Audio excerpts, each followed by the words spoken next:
Hey guys, welcome back to my channel. My name is Jaleesa Jaikaran, and I have just started doing these what a makeup artist thinks of videos. Now, like I said in some of the previous episodes that we've done, I know that the beauty community thrives on what is latest and greatest. But when you're a makeup artist, sometimes you need things that are tried and true. So we're not always looking to the shiniest thing, we're not always getting the latest palette, and that might ring true for you as well. Sometimes you might want a product that may have been on the market for some time, you just didn't know about it, or you were just introduced to it by a makeup artist, or you just went into Sephora and you just didn't realize how great it was. You didn't realize. So here I am telling you what a makeup artist actually thinks about these products. Now, I have asked a few friends their opinion as well. I cannot speak for the entire pro beauty community, but these are some of the responses, some of the feedback that I have gotten about these products and further products that we are going to be discussing. Now, before we get right into it, if you have any products you want to know what a makeup artist thinks of, just hit me down in the comment section and let me know what those products are. Now, first we're going to talk about the Fenty Beauty Soft Matte Foundation. Now let's get yes, it's a soft matte foundation, and this was the original Dandada of Fenty. This was the first foundation that they ever came out with, and this foundation, let's see what Fenty says about this foundation. And this is the Pro Filter Soft Matte, and it's a soft matte long wear foundation with buildable to medium full coverage, now in a boundary breaking range of 50 shades. I'll be honest, I have worked with Fenty backstage. I got to try this foundation even before the brand launched, and super grateful for that. But I would tell you that this foundation, I did not put it in my kit when I first got it. I had to try it on myself a lot. And you know, we can't deny what Fenty did for the beauty industry. Like, every beauty community has been shook to their core, and I think is what the industry needed. And I am like, I'm here for it. But I would say, I feel like some of the shades were kind of like, I don't know about this shade. So it wasn't something that I put in my kit. What I did though is I took a ton of like random shades, like different shades that I really liked, and I put it in my kit. So I have like some of the lightest, some of the like medium shades, and some of the deeper shades in my kit. Now I know that a lot of my artist friends, some of my friends, or you know, artists that I ask who shall remain unnamed, some people don't like this foundation at all. They were like, it's too dry, it oxidizes, and like, obviously as a makeup artist, if I do your makeup and it looks good, and then I go home and then you go where you go in, and then you send me a picture and it looks like it's oxidized, then like I haven't done my due diligence. So you want to make sure that you prep the skin properly. I mean, if the formula of the foundation oxidizes, there's not much that you can do about that. I've seen that a lot of people was like, yeah, this foundation definitely oxidizes, and I just don't love it. So, or they've gotten accustomed to the oxidization in the foundation, so they're like, don't worry, it'll get darker. And I'm just like, I don't like that. Now, I have my perfect shade. 420 is my perfect shade. So far in this video, we have spoken about what I think and what some of my friends think about the Fenty Beauty Soft Matte Filter Foundation. And this foundation has been out for a while, but it's still on the market. It's still selling, honey. So a lot of people started to love it because it lasts.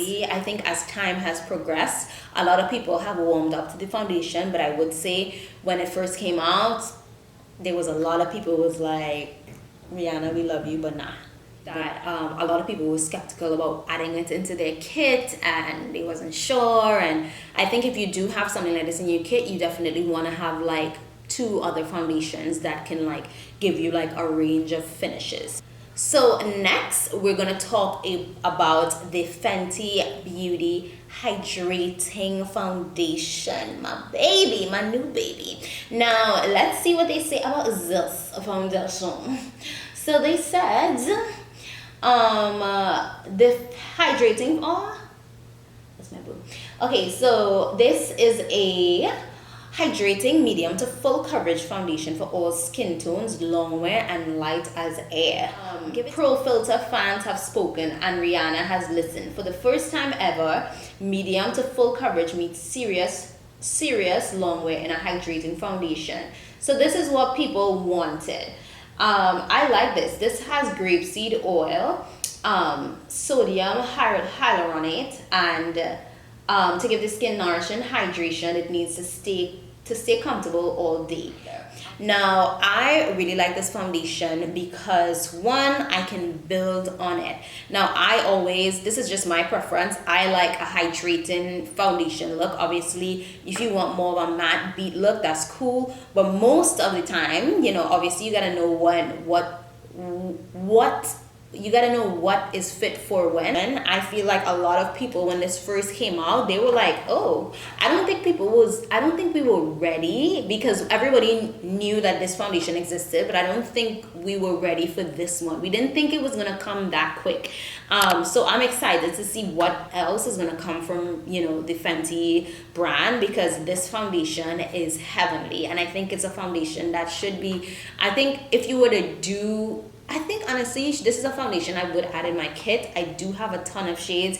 I actually did the Fenty Savage show, and you see the look right here. I did this look for the opening model, Raisa Flowers, and I used this foundation on her, and it was heavenly. Like, it was heavenly. Like, I think you just gotta know how to manipulate both foundations to make it do what you want it to do. So I honestly think that even though I don't love all the shades in the foundation, and I've heard a lot of feedback, like, you know, a lot of people don't like all the shades of the original, I think for some reason in this formula, like, I have a ton of the shades and I just love how it looks. Like, I just love how it looks on the skin. And then the last thing is the Fenty Beauty Concealer. Now, at first when this came out, I was like, oh, that's cute. Now, when you have a ton of stuff in your kit, like, you want new shit, but like, you're like, where's it gonna fit though? So that was me. I was just like, I don't want to say. I believe I had like my shades, but then when, like I said, I did the Savage show, I got to play with a lot of things that I did not have. So I didn't have a lot of the concealers, but I was able to use it backstage, and I was just like, oh, this is real cute, and I'm gonna have to add her to my kit now. So I actually started using it on one of my clients. Her name is Riley. And she was just like, oh, do I need that? I was just like, yeah, you need this. I would compare this to the MAC Studio 24-hour concealer. I don't know the name. I'll just put it here. I would compare it to that because I feel like both of them have long-lasting, like, staying power. But they also have, like, a liquidy, like, but creamy, but full coverage type finish, if that makes any sense. So the verdict is in. We like the complexion line. It works. The colors are good. I like that. I like the deeper shades. I do like I do actually like a lot of the lighter shades. Oh my god, you know what? I used this in during Paris Fashion Week, and one of my clients, she went to a ton of events, and I used this, and this thing lasted all day. And she was like, I think she's like a 260 something, like the shade was 260 or 260 something, I can't remember. But I definitely, like I said, over time, I grew to love the original foundation a little bit more than when it just came out. And then I definitely would say that the hydrating foundation is really, really nice. And obviously, as a makeup artist, you want to have different foundations in your kit. Now, if you're not a makeup artist and you're looking at this video, you at least know that this is something that you might want to try if you haven't tried it. For me, I say that my kit is real bougie. She does not like everybody all up in her space, in her face, and I have to be the one to test things on myself before I introduce it into my kid. My kid is heavy. I have to walk around with it. Like, I just need to know that I have the best of the best. And especially when you're working on, big jobs or different things like that, you want to make sure that your clients, your models, like whoever, is going to be looking the best of the best, and you don't have to worry about a product that is not performing as you would have expected. So that is it for today's episode. I will see you guys in the next one. And as usual, if you have any product that you want to know what makeup artists think of, let me know in the comment section below. And don't forget, you can check out my other videos right here. Don't forget to like and subscribe, and I will see you guys in the next one.